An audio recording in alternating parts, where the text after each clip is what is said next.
When you take long exposures with a high ISO, you tend to see a lot of grain in your images. That's that digital noise that makes the image quality look kind of subpar.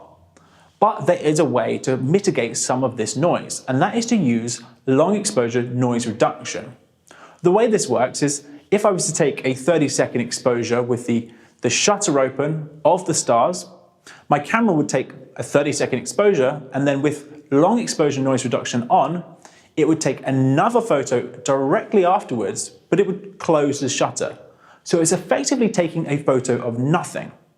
Then the camera will compare the image that you originally shot to this image of nothing. It will find out where the grainy, noisy parts are in the photo of nothing, and it will effectively undo it to the original photograph. So that is how you get better quality images using long exposure noise reduction.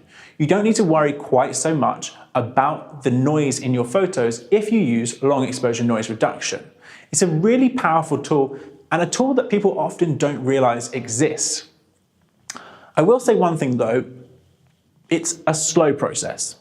Suddenly, your already very long exposure photos at 30 seconds are taking twice as long, and it's going to drain your battery life even more. And if you're shooting something like a time lapse, or you're doing a panorama and you're taking 6 or 7 photographs, that is going to be too long. 1 minute will be too long to capture a photo. So you can't always use it because you're going to see weird gaps in the stars and everything's moving between the photos. So instead of using that, I would just not bother with it at all.